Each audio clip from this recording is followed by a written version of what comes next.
안녕하세요. 알파 부동산 회사 학교의 데이비드입니다. 오늘 토픽은 미국 부동산 소유권을 이제 상세하게 어떤 형태로 명의를 가질 수가 있는지, 그리고 은퇴하는 과정, 상속, 유산, 증여, 신탁, 이것이 다 이렇게 체인처럼 이렇게 연결되어 있습니다. 그래서 오늘은 이거를 세 편으로 이렇게 나눴는데, 오늘은 그 첫 번째로 부동산 소유권에 관한 거를 알아보고, 다음번에는 은퇴에 관해서만, 그리고 이제 세 번째는 아주 자세하게 상속, 유산, 증여, 신탁에 관한 거를 알아보겠습니다.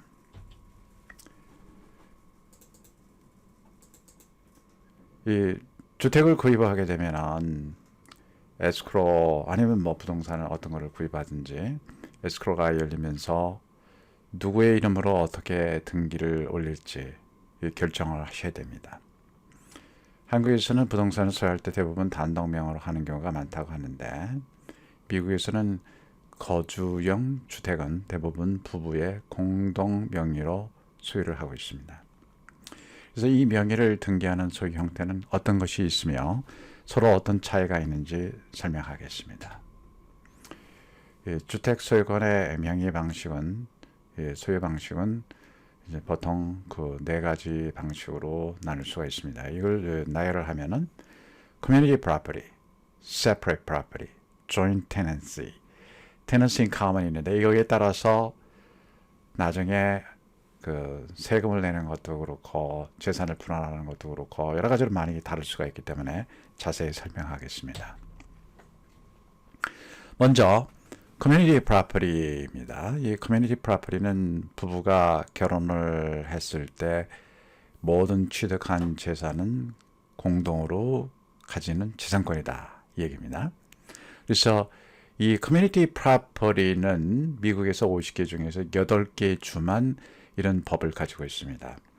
워싱턴주, 캘리포니아, 아이다호, 네바다, 뉴멕시코, 애리조나, 텍사스, 루이지애나, 그다음에 이제 위스콘신, 이렇게 이제 8개 주가 이 커뮤니티 프로퍼티. 나머지는 전부 다 커먼 로에 의해서 separate property인데, 물론 부부가 공동으로 소유권을 가지고 있는데 커뮤니티 프로퍼티의 개념하고는 다릅니다. 설명을 하면은 이 결혼 기간 중에 취득한 모든 것은 부부 공동으로 소유권을 가질 수 있습니다. 그래서 이 커뮤니티 프로퍼티 스테이트는 남편과 아내를 한 공동체다, 한 사람으로 이렇게 보는 겁니다. 그래서 결혼 전에 합의서에 명시된 사항이 없을 때는 만약 부부가 이혼을 하게 되면 서로 공평하게 나눠 갖도록 하고 있습니다. 이것은 재산과 수입뿐만이 아니고 물론 채무에도 적용이 됩니다. 또한 커뮤니티 프로퍼티로서 재산을 소유하고 있을 때는 자신의 몫인 재산의 반을 자기의 임의대로 상속을 해줄 수가 있습니다. 즉 유언을 해줄 수가 있다는 얘기죠. 이제 이러한 커뮤니티 프로퍼티하고 다른 부부가 이제 있을 부부의 경우에 취득할 수 있는 형태가 또 있는데, 그거는 이 조인트 테넌시입니다. 이 조인트 테넌시는 부동산의 공동 소유인데, 이거는 부부뿐만이 아니고 누구하고도 같이 조인트로 테넌시를 가질 수가 있다, 이제 그 얘기입니다. 그래서 등기상 소유권자 중에 한 사람이 사망을 하게 되면은 등기상의 소유권자 중 생존하는 사람에게 그 지상권이 모두가 이양이 됩니다. 유언이 필요가 없어요. 유언이 valid, 효력을 발생하지 않습니다. 왜냐하면 조인트 테넌시 자체가 그 유언 없이 자동적으로 넘어가게 돼 있는 거죠. 그래서 예를 들어서 부부가 조인트 테넌시로 형태로 주택을 소유하고 있을 때 남편이 사망하면은 남편 몫인 50%는 자동적으로 부인에게로 이양이 됩니다. 만약에 커뮤니티 프로퍼티로서 소유하고 있었다면 디퍼런스는 자신의 그 몫인 50%를 자기가 그 유언장에 임의대로 상속자를 지정해 놓을 수도 있습니다.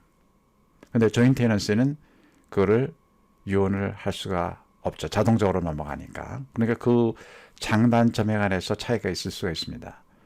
커뮤니티 프로퍼티 스테이트는 주에서도 조인 테넌시로도 취득할 수도 있고 커뮤니티 프로퍼티로 취득을 할 수가 있습니다.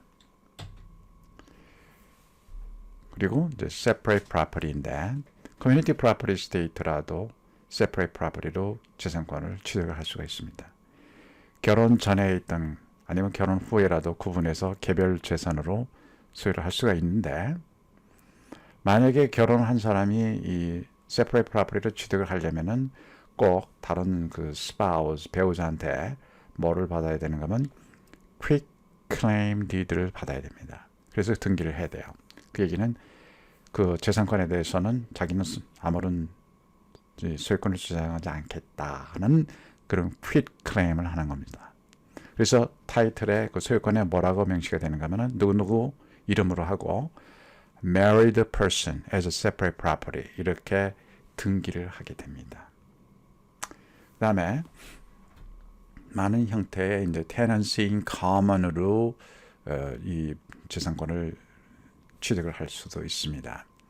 예를 들어서 이거는 이제 보통 그 이름을 이렇게 해놓고 percentage ownership으로 이제 하게 됩니다. 예를 들어서 누구는 A는 20%, B는 30%, C는 뭐 50% 이렇게 지분을 등기상에 명시해 놓은 것입니다. 앞으로 이제 얘기하는 LLC나 다른 그런 공동 재산권을 하는 거하고 다른 거는 tenancy in common은 자기의 본인의 이름이 들어간다는 겁니다. 그래서 tenancy in common은 지분으로 했을 때 아니면 프렌드하고 투자를 했을 때 부동산 특히 이제 주택인 경우에 아니면 가족하고도 할 때도 이런 식으로 tenancy in common으로 할 수도 있습니다. 자, 유언에 대해서 알아보겠습니다.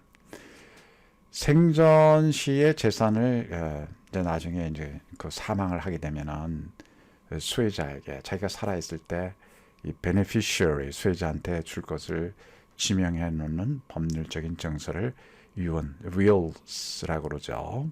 여기는 witness will의 증인이 있는 그런 유언이고 친필로 쓴 거 아니면 구두 유언을 하는 거 이래가 있는데 부동산은 이 덩치가 있는 그런 프로퍼티이기 때문에 꼭 witness will을 하셔야지만 효력이 발생할 수 있습니다. 유언 집행인이 executor라고 해서 누구를 이제 지정해 놓고 할 수가 있고 만약에 그 유언이 없이 이제 다음 페이지에 그게 나오지만은 할 경우에는 그걸 코트에서 임명을 하게 되는데 코트에서 임명할 때는 administrator 집행인이 다르게 얘기를 합니다. 살아있는 경우에는 wills, 사후에는 그 정리 절차를 하는 것을 프로베이트 절차라고 이제 부릅니다. 이제 승계에 대해서는 그 다음번에 설명을 하겠습니다. 프로베이트는 사후에 재산권을 분할하는데 이러한 분할하는 것을 법적인 절차하고 만약에 코트에서 이제 하게 되면은 그 프로베이트 코트에서 이거를 정산을 하게 됩니다. 그래서 사망 후에 채권과 상속인 기타 이해 당사자들이 그 사람들의 권리분에 대해서 그 분할을 분배하는 절차, 담당하는 그 절차하고 법원을 이제 프로베이트 과정이라고 부릅니다. 근데 각 주마다 이러한 프로베이트 코트가 상이합니다. 예를 들어서 워싱턴주에는 이것이 required가 아닙니다. It's discretionary. 그 petitioner의 그 discretion에 달려 있지만 캘리포니아 스테이트에는 만약에 그 자산이 재산이 아닙니다. 순재산이 아니고 자산이 15만 불이 넘어가게 되면 프로베이트 과정을 거쳐야 됩니다. 그래서 이런 프로베이트 과정을 어보이드 하기 위해서는 보통 이제 리빙 트러스트를 만들어 놓는다. 뭐 등등. 이거는 다음번에 그 자세히 설명할 예정입니다. 네. 계승, 승계라고 하는 것은 succession이라고 부르는데 유언이 없이 intestate 유언이 없이 사망할 경우에 법에서 정한 재산의 그 처분을 어떻게 하느냐 하는 걸 규정해 놓은 게 이 승계의 법칙입니다. 여기는 이제 separate property인 경우에는 생전 배우자한테 그리고 자식이 하나가 있다 그러면 반반씩 나가요. 근데 이제 그렇지 않으면은 만약에 이제 자식이 둘 이상 있다. 그럼 3분의 1은 배우자한테 가고 나머지는 자식들의 나머지 3분의 1을 공평하게 이꼴하게 나누게 됩니다. 커뮤니티 프로퍼티는 부부의 공동자산이기 때문에 자녀 수하고 관계없이 모두 생전 배우자한테 이전을 할 수가 있습니다. 이전이 됩니다.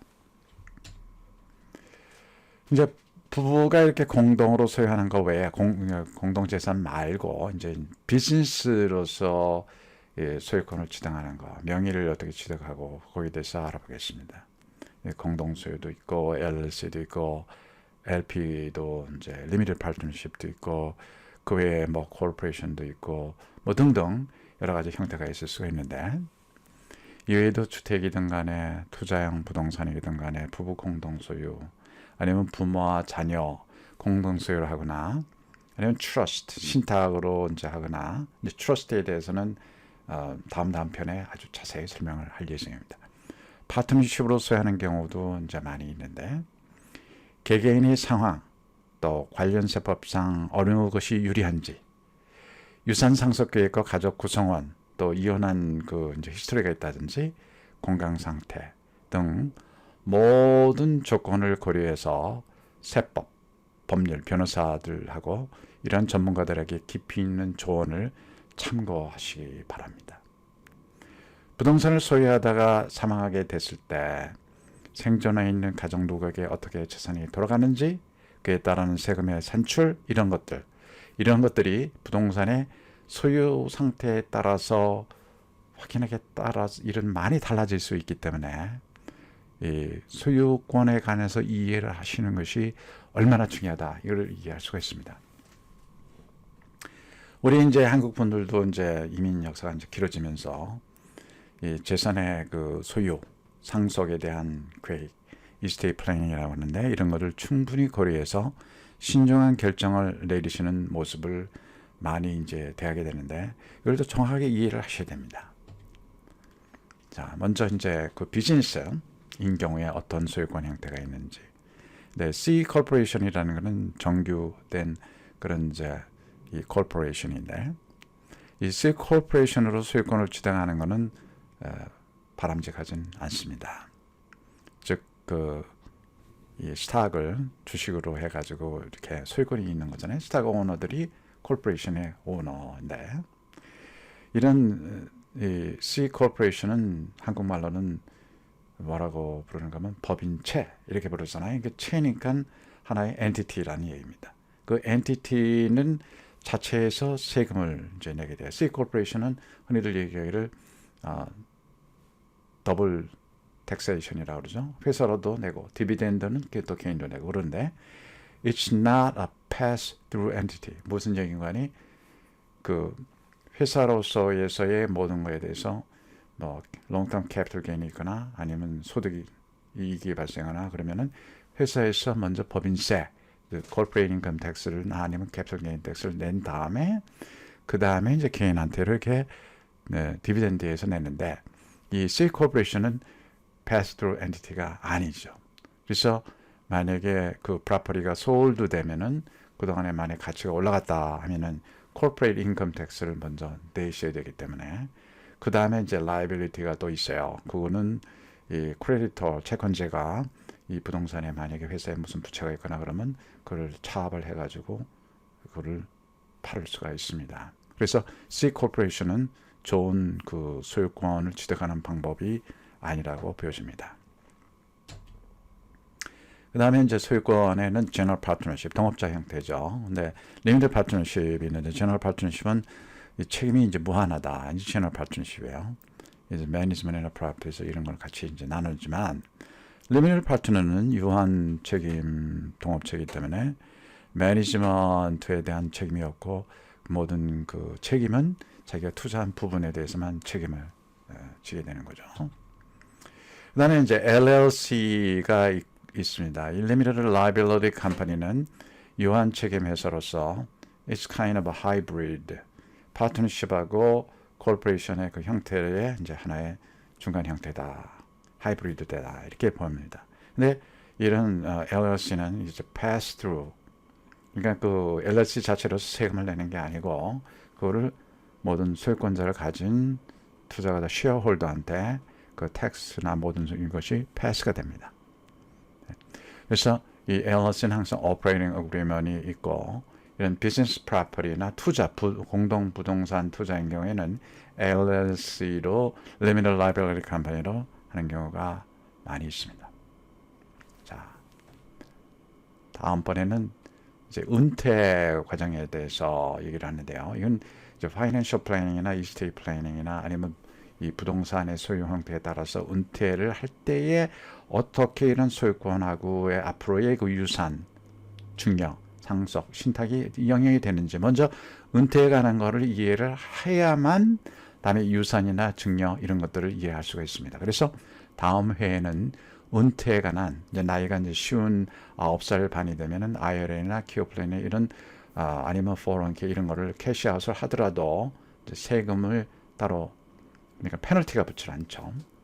이제 그때로부터 이제 시작이 돼서 62살부터 65살이 되면은 메디케어가 받을 수가 있고 66살이 현재로서는 되면은 풀 리타이어가 될 수도 있고 나이가 70이 넘어가게 되면은 롱텀 케어에 대한 거를 이제 생각을 해야 되는데 뭐 등등 이런 것들을 하나의 그 라이프라는 거는 모든 것이 하나의 스테이지, 프로그레스 그리고 하나의 과정입니다. 이런 거를 이해를 하셔야만 유산, 증여, 상속, 신탁에 가는 거를 이해할 수가 있습니다. 그래서 다음번에는 은퇴 과정에 관해서 재산이 어떻게 이렇게 영향이 되는지 그건 소유권이 어떻게 영향이 되는지 이런 것에 대해서 알아보겠습니다.